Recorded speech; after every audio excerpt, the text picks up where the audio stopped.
A very warm welcome to you all to today's Facebook Live event, which gives you a chance to find out more and ask questions about where we are with the design process for the new public spaces around what is now the Castle Car Park and the Eye of York.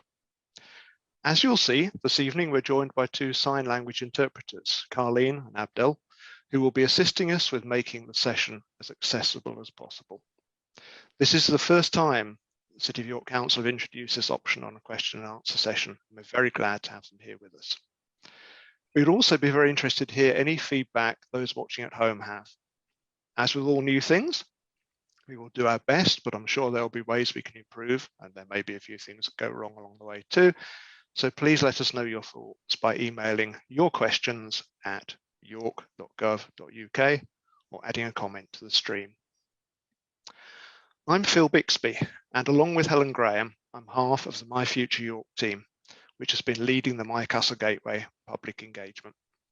This process began in 2017 when we asked what is important to you about this area and what would you like to be able to do here. As a result of that process, designers from BDP produced master plan options, which included the Castle Mills car park site on Piccadilly and St George's Field, which went out for public engagement and input. These firmed up into the master plan for the whole area, which was adopted with cross-party support in April 2018. That master plan provided for the Castle Car Park to be removed with parking provision elsewhere, enabling the creation of major new public space. Through 2019 and 2020, we looked in more detail at how this area might be structured to enable a range of different activities and different types of space. Through walks, workshops, arts events, engagement on social media, we produced an open brief, which combined a vision for what the people of York and visitors would be doing in a future Castle Gateway and highlighted the design challenges that these wishes created. At the start of 2021, the designers from BDP analysed and responded to this brief and began the process of structuring the spaces and movement routes to create a vibrant, attractive, new set of places, which combine sensitivity to the various histories of the area with a new landscape which functions to provide new activities and public life. We've continued to run events to engage with and influence this design process, and this event is a further opportunity to see, shape the design proposals before they're finalised to become a planning application. So, before going any further, I'd like to ask the other panel members to introduce themselves. Andy. Yeah, thanks a lot, Phil. Hi, everybody. I'm Andy Kerr. I'm Head of Regeneration at City of York Council. So I'm in charge of the regeneration of the Castle Gateway. I've been leading this project since its inception back in 2016. Been working with Phil and Helen to really make sure the public are hugely engaged in shaping the really exciting proposals we've got for this part of the city. So yeah, great to be here tonight and looking forward to answering any questions people might have about the new public space we're hoping to create in Castle and the Eye of York. Thank you, Andy. Matthew. Hi, I'm Matthew Costa, Associate Landscape Architect at BDP. I'm part of the bigger team that's working towards this piece of public realm. So tonight's debate will be really interesting in seeing how you help us guide that and shape those proposals. That's brilliant. Thank you. We've got questions started to come in. Just while they're coming in, I had an initial one which I just wanted to ask Matthew. It relates to questions that we've been asked a lot during the public engagement, which is about the scale of the spaces, how big they are. I think people, because the car park's there at the moment, find it very hard to visualise how big spaces would be. I know you've talked in the past about kind of, how they compare with spaces that people might know. Is that something you could just kind of say a bit about? I suppose, one of the biggest design challenges, and I think because it's a car park, so you don't fully understand the scale of it. But when you combine the sort of car park area with Clifford's Tower and the Eye of York, I mean, the Eye of York area, or the area that's known as the Eye of York, is a really large space. So you don't fully appreciate that. And so when you combine those two areas together, you've really got a substantial chunk of city. I mean, we talk about some public spaces like Granary Square. Granary Square is an incredibly large public space in the centre of London. That space can fit the event space there can fit within the car park alone. So, you know, you're really talking about a space that can, well, an area, we shouldn't really talk about space, an area that can fit an awful lot in it, because it is a large area. And I think that's, you know, that's quite key. And I suppose that's why, you know, we're able to talk about all these uses, all these things that we've spoken about in that presentation, to fit into there, because it is such a large area. And I think that's one of the things that certainly shocked us when we started looking at the space. So yeah, and hopefully that's given some sort of, people might not know what Granary Square is, but it's, you know, certainly a sizable area, definitely. That's great, thank you, Matthew. We've got questions starting to come through. One of the first questions we've had come through has been around the fact that this all looks absolutely fabulous. How is it going to be paid for? So I guess this is one for Andy. Yeah, obviously this is all part of a wider master plan and different elements, but the public realm bit that we're looking at today, we're working to a budget which we've been set to try and design and work within that budget, which is about £12 million.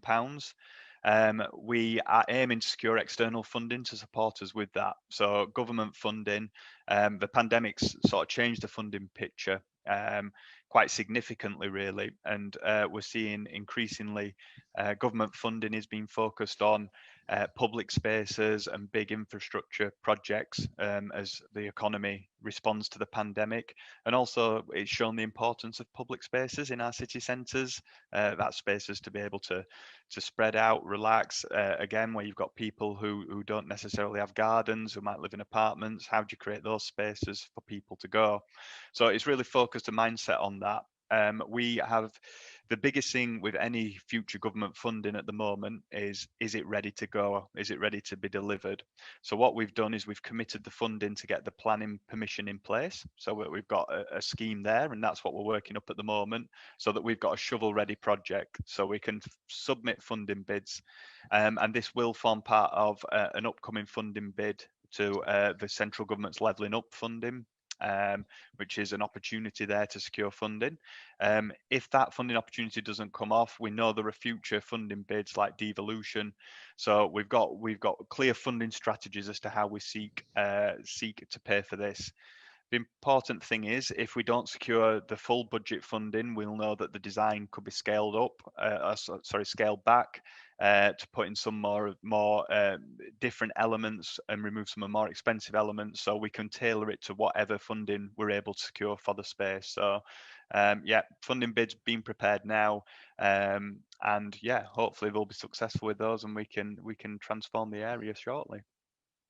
Thanks, Andy. And in terms of the kind of long-term use of the space, do you have a kind of view about how much commercial use, semi-commercial use of the space there might be, or how much of the time it will be purely public? Well, the real challenge we've given BDP is to create an amazing public space which can be used for events. It's not creating an event space which, when it's not being used, is a space people can use. It's a space people can use brilliantly, and then events can pop up into that space.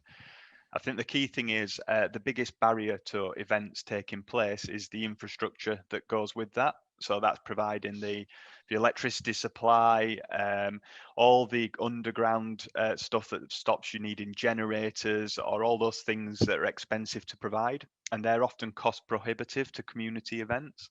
What we want is a real mix of different things that take place in this space, so that we can facilitate our communities to hold small scale events, that we can hold free to air events, because they don't have to pay for themselves to pay for the expensive infrastructure that's brought in. It's making that as ready to go as possible.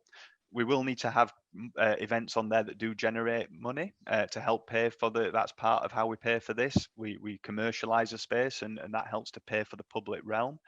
And to take an example of that, the Rose Theatre that was held there a couple of years ago, that was a commercial event that we charged a rent to the operator who ran the Rose Theatre, and that showed Shakespeare through the summer, and was 70,000 people attended that in year one, so hugely popular as well.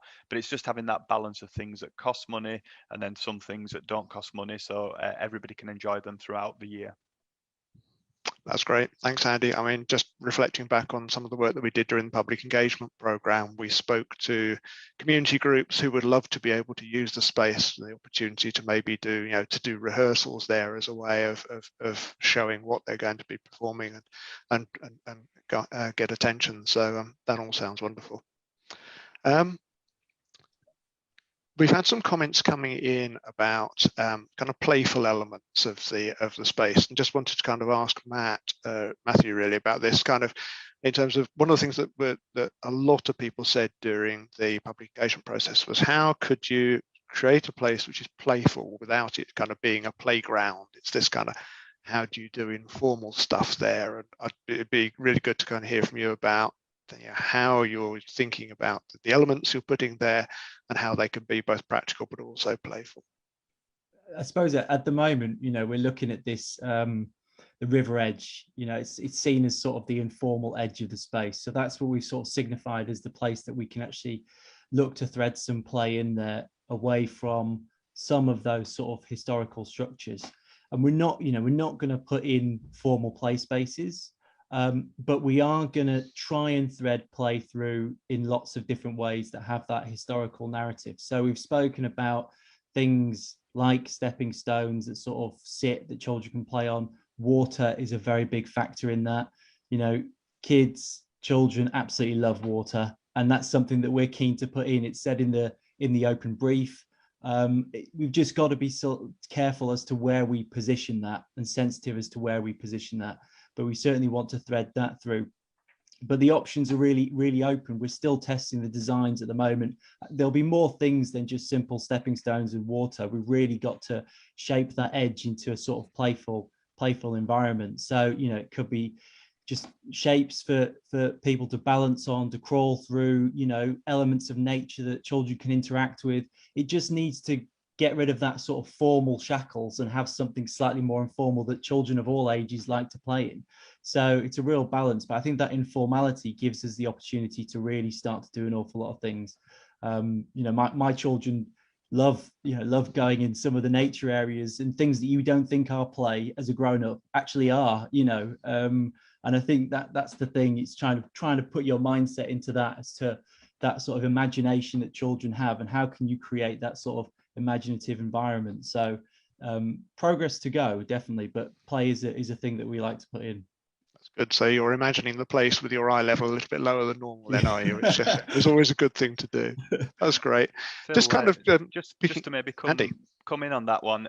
We had another Facebook Q&A last night on the future of the city centre, and York Mumbler was one of our panellists on that, who represents the voice of families and children in the city. And we spoke a lot about play and the role that play can play in the city centre and encouraging families in, and giving residents space to go to. I think one thing as well is maybe about how can things take place at different times of year. So can play be brought in, temporary play structures at different times of the year when the space might not be as well used. So I think it's as Matt says, it's more how do we create space within the landscape, but could things come in at different times of year, not necessarily having fixed equipment in a space. It's how can we use play creatively, and how can that be used to shape the space all year long.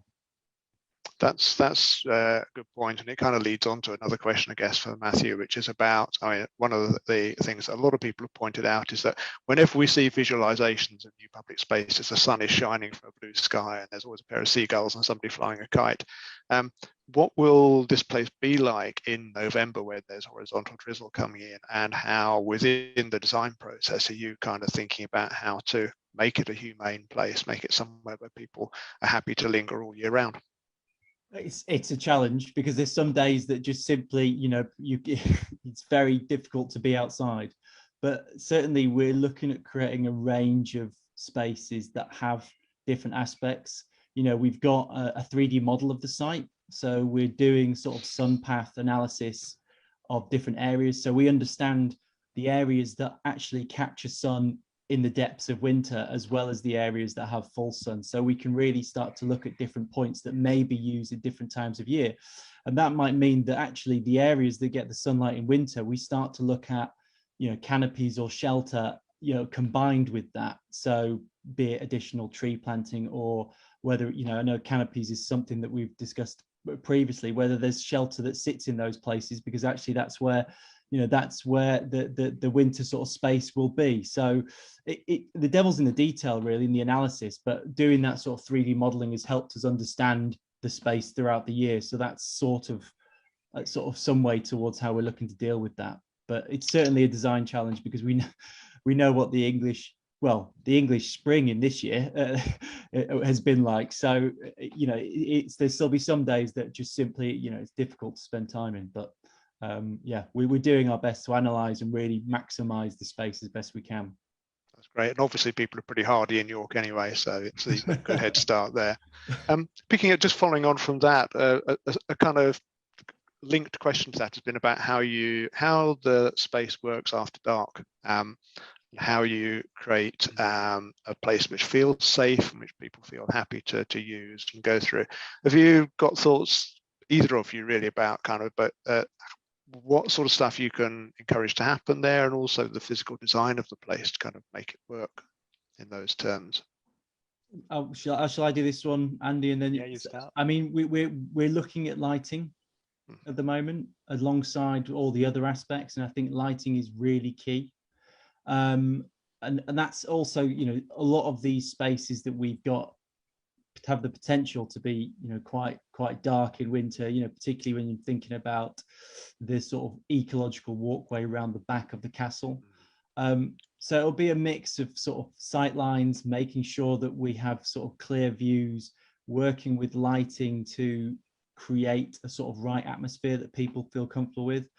And then it's really activity. And it's making sure that it has activity, throughout the evenings, or at least until the early evenings. So how do we do that? And that is a big challenge, because I think that relies on not just the sort of the Eye of York area. It actually relies on all the areas around that. But I think the master plan starts to unlock some of that. And I think if some of these routes actually come to fruition and we get that sort of circuit around, then absolutely people will use this space and try to walk through it, in an evening as well as a daytime. So I think it's not an easy question, that one, at all, but I think it's very reliant on changes elsewhere as well. So yeah, I don't know whether there's, Andy, anything else you want to? Yeah, I think it's getting the design, isn't it? It's getting the space that can allow that things to happen. So again, things like lighting, making sure that it's a sensitively but well lit space, but ultimately a place people want to go. Places where people are naturally discourage things like antisocial behaviour. And some of that can be done through the physical side, through Matt's work, the physical infrastructure. But again, it's thinking as a city, isn't it? It's our events, it's things like illuminating York, it's the ice trail, it's those things that can go on into the early evening. And one of the things that we're certainly really focused from a regeneration perspective is how we do encourage York's early evening economy. Particularly people working from home more. How do we encourage people to finish work, pick up the kids from school and come in to enjoy the city centre during that period? And to do that, you have to things that attract people, and going back to families and play and all those things. It's encouraging people in and creating things that drive people into these spaces and making sure that the design allows for that to happen. Great, thank you. We've got a couple of questions that have come in now specifically on the Eye of York. So if we can turn to them, there is an initial question which is about could the development of the Eye of York area itself be delayed beyond the rest of the site? The caller has said they feel this is the most contested area, but also the one with the most potential, and wonders whether it would be possible to develop the other areas and then invite people to think further about the Eye of York. Would either of you like to pick that one up, Andy? Yeah, I think that's one for me.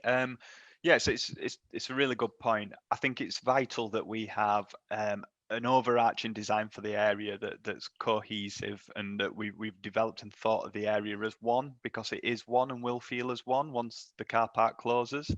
And that's really important that we do look at it as a whole. when it comes to delivering the space, again, we've got to work out the financial viability and the delivery strategy for that. One option, if we secure the funding in batches, might be that we could do it piece by piece.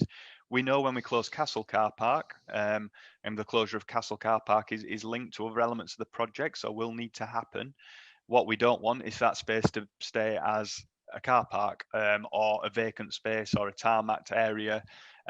We need to be able to redevelop that part of the site.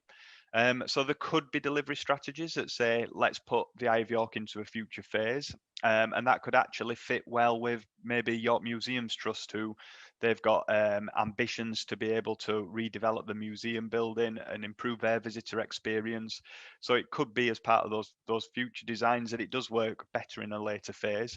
But I think the key for me is to make sure that we have a design that works now. And if we secure funding for the whole piece, we may want to go ahead with that. But if there was a decision to phase it, then we could always revisit some of the designs of Eye of York at a later point in time.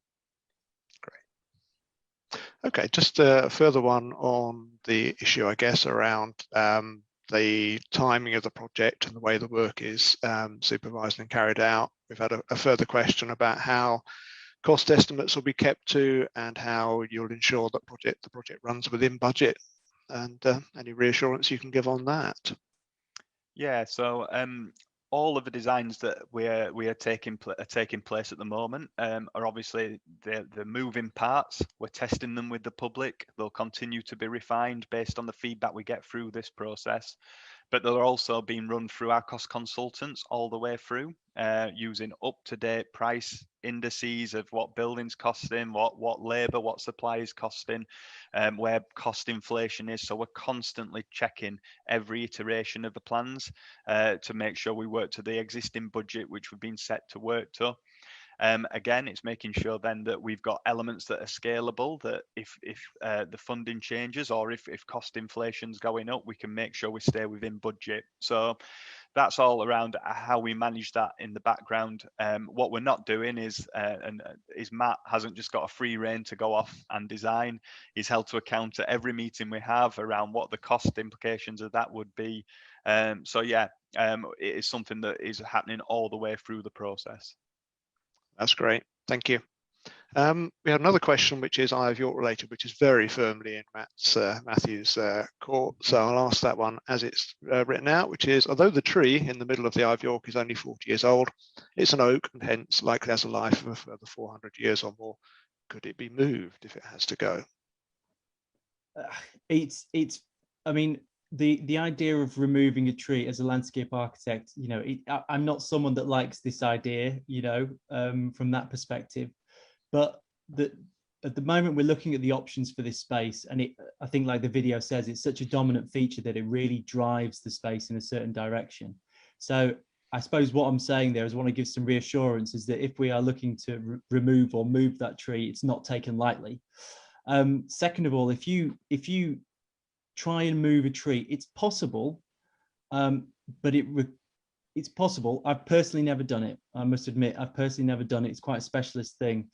It requires a lot of maintenance afterwards, a lot of management, a lot of care for a long time, because essentially it goes through an awful lot of stress. And yeah, and it's not impossible. It's certainly not impossible, but there's still a high risk of failure if that tree is moved. So you may go through that process of moving it, spending an awful lot of time sort of trying to maintain it and trying to get it to survive, and it may still fail. So I suppose that's not really a definitive answer, but certainly, you know, when we're looking at the designs of this space, if we are looking to remove that tree, it's not taken lightly. Certainly from a personal perspective, it's not taken lightly, and we are trying to see how designs work both with the tree and without the tree. So yeah, I don't know if that gives reassurance or not. Probably not, but yeah. I think we want to understand the public's opinion as well, don't we? We want feedback on that. I think it's not us drawing attention to the fact it's maybe only 40 years old is not to say that that's a bad thing, or but it's just to say how this area has changed and has changed. Absolutely, it's been there for, in the whole history of this area, a very, very short period of time, and that has shaped what that area has looked and felt like for that last 40 years. But does that mean that's what it needs to look like for those next 400 years and to be defined by that tree? Do we feel that's the right place? What is our generation stamp that we might want to put on this area?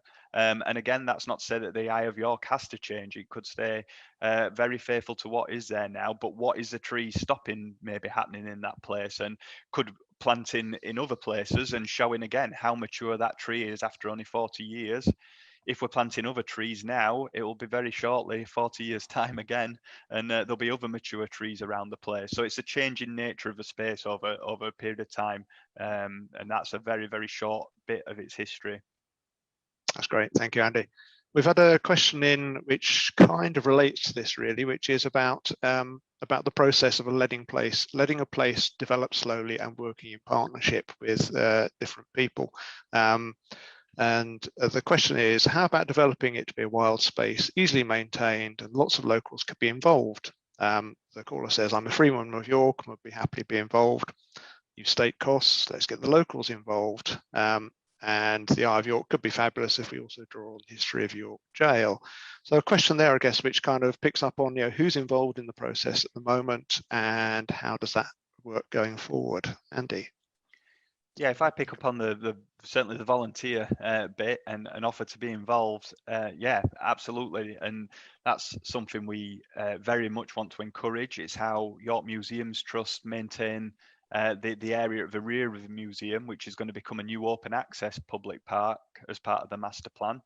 And we want to encourage people who do want to get involved, absolutely, to help us maintain and manage this space. Going back to funding bids, that is a really big tick in the box as well for funding bids, that how we encourage people with a passion for an area who live in an area to be volunteers and to be involved. So the actual process, people being involved, yeah, absolutely. I'll let Matthew pick up on sort of the wilding area, because obviously we've got different zones within the space, but there's certainly opportunities, I think, Matthew, within the landscaping for more wilder elements. Yeah, there is definitely. I suppose it's whether the question is if the whole site is to be more wild or whether it's certain areas. I mean, if there is definitely going to be opportunity for spaces for community involvement, I think that's part of the thing that we should do with this space. The open brief is sort of testament to that ongoing sort of public community involvement. And so I think the design would benefit from having that involvement going forward. It would give the whole thing a bit more substance. So absolutely, and I think the river edge is a prime area for that sort of thing to happen, because we've got play, we've got informal sort of language of planting. So, and it's quite a large space, it's about 100 meters long, 20, 30 meters wide. It's not, when we were talking about the scale of space previously, there's a large space there along the river's edge.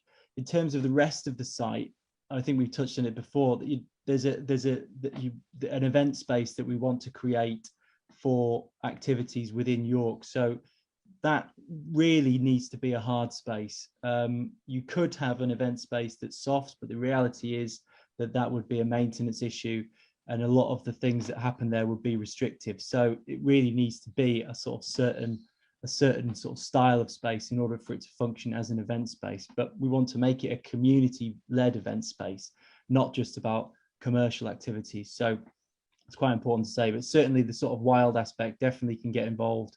And I think it will give the designer, the design would be much better for it, definitely. That's great. Thank you, Matthew. Just picking up on the point of people getting involved and doing things, one of the things that came out through the public engagement process was the suggestion of a speaker's corner in the area. And unfortunately, this clashed with the start of the COVID lockdown. But as soon as restrictions allowed, one of the people who was involved in putting this idea forward picked up his stepladder and got his speech for the day sorted out and took himself off into town and started talking at people. So it's there for you to slightly kind of take in your own hands where you get the opportunity, but also if you do make contact with us at My Future York, the My Costa Gateway project, or through the council, then we can certainly find ways of giving you an opportunity to be involved going forward from here. We haven't got any other questions come through, so I just wanted to pick up on really that last point, Matthew, that you made about wildness and biodiversity. It was certainly a theme that came up during the public engagement we did earlier in this year about how you create biodiversity in what is a busy public space and where there are opportunities that you see to do it there. And this also kind of links into the thing about retaining trees and taking trees away. I noticed that all the trees on the riverside appear to still be there in the pictures. And is that something that you've consciously done, and is that part of that consideration about biodiversity? It's more, I suppose, there is always the biodiversity that we're looking at. We've got several surveys that give us an analysis of the richness of the biodiversity. So we know where in the site there are areas where there's higher sort of ecological content and there's a richness, which hopefully allowing people to access, such as the river walk, but without sort of impacting on it too greatly. In terms of the trees, retaining the trees, there is, mature tree has, quite high sort of biodiversity, sort of, they call it net gain in the business, but it has high biodiversity value. But from a design perspective, they're taken years to develop, and they really give the space some structure. And certainly along the river's edge, I mean, it doesn't feel like there's any reason to remove them, because actually they create a nice edge to the space. So I suppose it is a conscious decision to leave them, and it was less about the sort of biodiversity and more about just keeping them for the sort of structure of the space.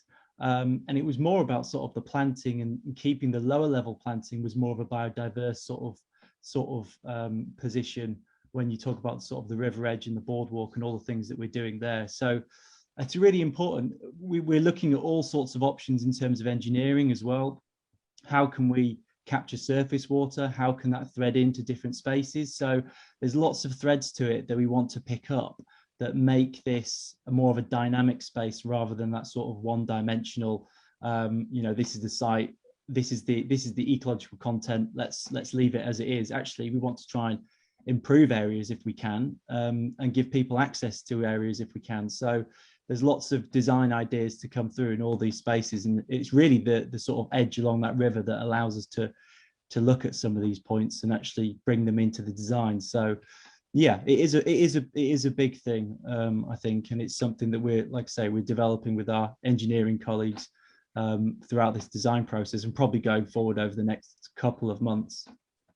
And it's also protecting the existing ecology of the river as well, making sure we're not disturbing wildlife, and making sure the river's got that space to breathe as well. And also we'll be looking at other key council strategies around, like our pollinator strategy that was recently approved, and other things to make sure that biodiversity is absolutely embedded in the area. That's great. Thank you for that. We've gone all the way through talking about biodiversity without mentioning geese, so should we keep it that way? Yeah. Okay. Moving on then. So we've had a question in about, so the question says, there is great access to York City Centre, such as park and ride, with kids go free options at the moment. Will this continue? Sorry, Phil, just in terms of will the access to the city centre continue, or will the free? I think the question is in relation to the free options at the moment, but I'll read the question out. There is great access to York City Centre, such as park and ride, with kids go free options at the moment. Will this continue? I don't know the answer to that one, but what I do know is that we as a city are absolutely committed to sustainable transport, and the park and ride is one of the key tools in getting people into the city centre. And we are constantly working with bus operators to make sure that we're incentivising that, and taking that as being one of the best ways that anybody coming to the city can visit and get into the city centre. Great stuff, thank you. We've also had a question which relates to the tree, although I think the caller who asked about the tree being moved might not like this one very much, asking whether the tree could be turned into sculptures if it had to go. I suppose the thing about, this might be called, the thing about removing the tree unlocks a lot of opportunity. I suppose that's why we're looking at that, and certainly allows us to embellish some of the significances of that space. Phil, you were talking about Speaker's Corner, interesting take on that. And sculpture and art also has a role to play in that, in terms of telling a story and a narrative. And if ever there's a space in the country that has a built-in narrative, it's this area. So absolutely, I think. But again, there are challenges with that, so which we've touched on. That's great. Thank you. I think the idea of sculpture, though, how could that is one thing we have been asking the question about. Would that space work as a maybe an open air museum or a curated space, something that might allow the Castle Museum or English Heritage to better tell the stories of the area within a space? And that's the kind of things we've been thinking through and asking of that space. That's great. We've had a question come in about who has been involved in the discussions so far. So in addition to Matthew, you've mentioned conversations with the Museums Trust about the Costa Museum, and I've talked a little bit about the public engagement process that we've had on the way through. Andy, do you want to say anything else about the other people who've been involved, the other organisations who've been involved in the conversation about shaping the space? Yeah, absolutely. There's been two real strands to the whole shaping of the master plan and the designs that are emerging here, which is that public engagement, which obviously, Phil, you've been helping us with through the My Castle Gateway project, which has been transformative really in the way we engage as a council, and a lot of our other partner organisations engage in that they've seen the benefits of that.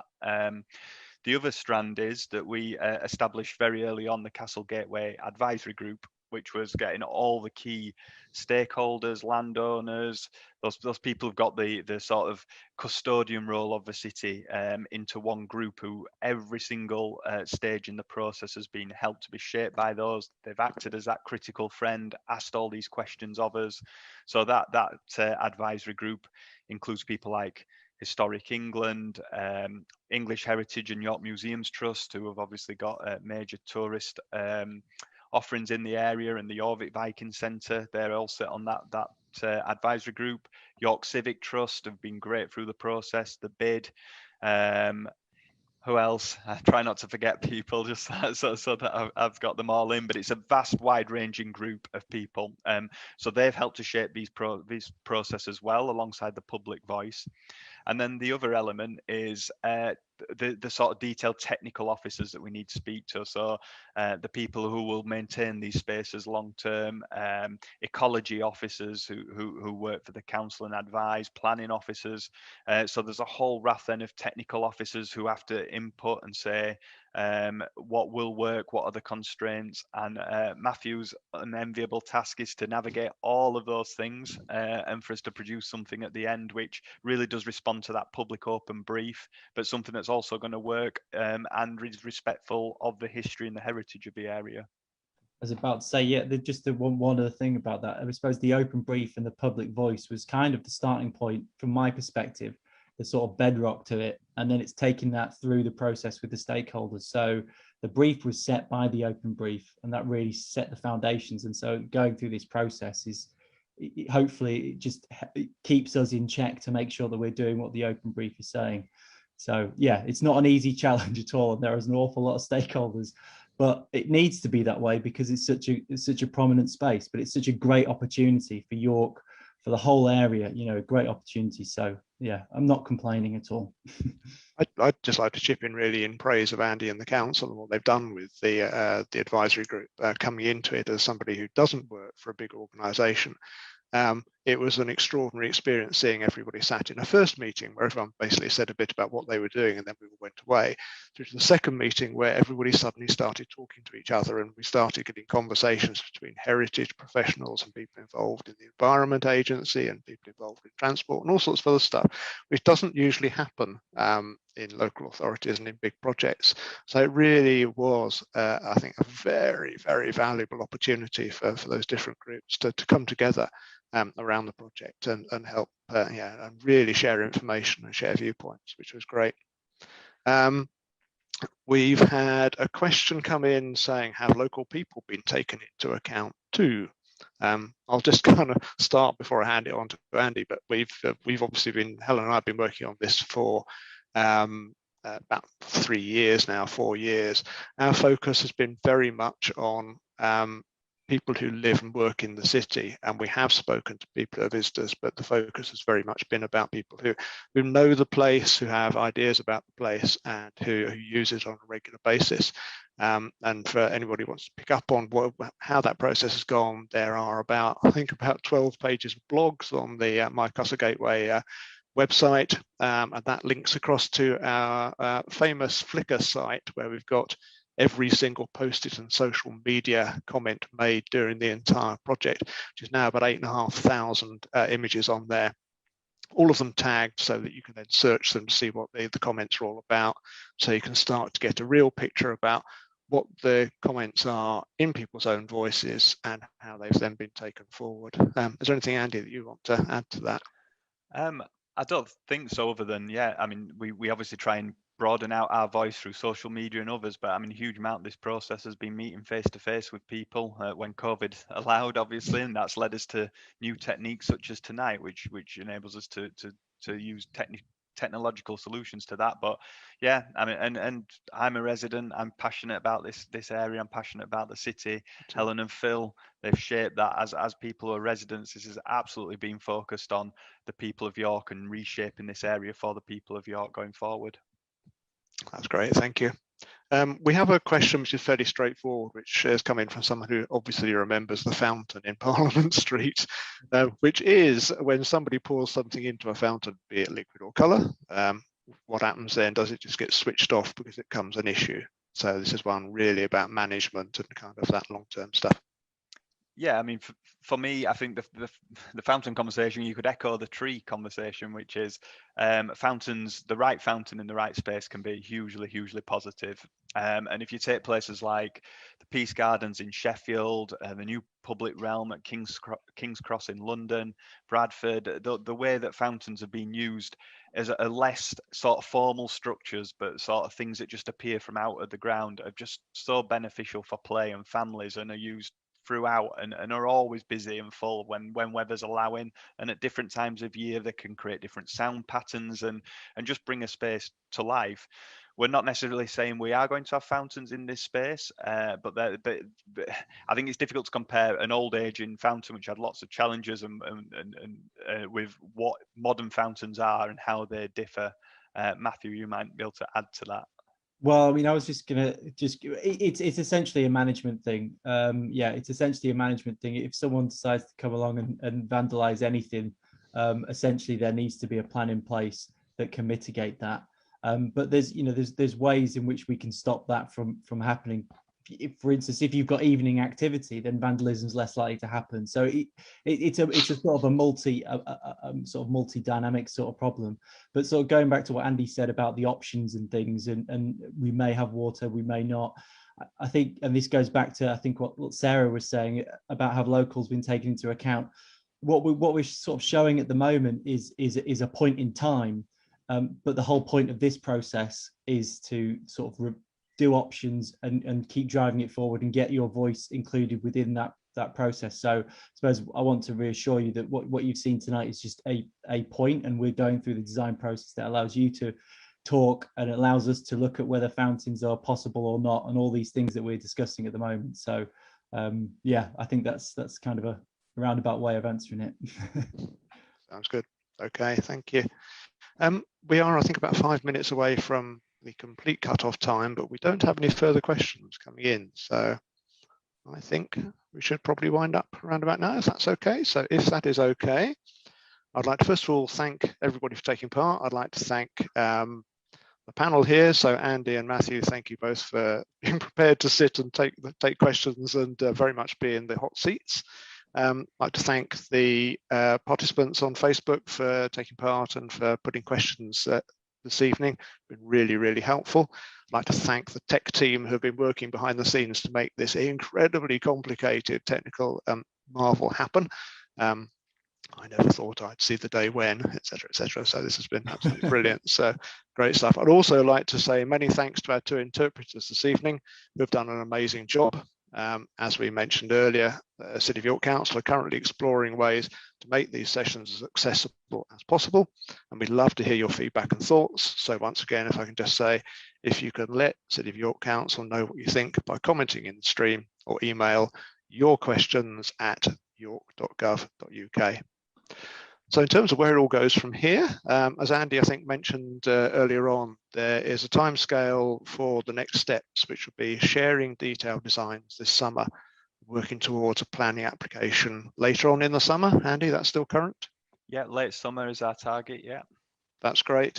And there are many ways for you to still keep involved. There is My Castle Gateway mailing list. We have web blogs and we have Twitter and Facebook channels. So there are plenty of ways for you to engage, and I'm hoping that all of those will be posted in the Facebook stream so that everybody has access to them. And unless any last minute questions come bolting through the door, I'll say thank you very much again for taking part and have a good rest of the evening.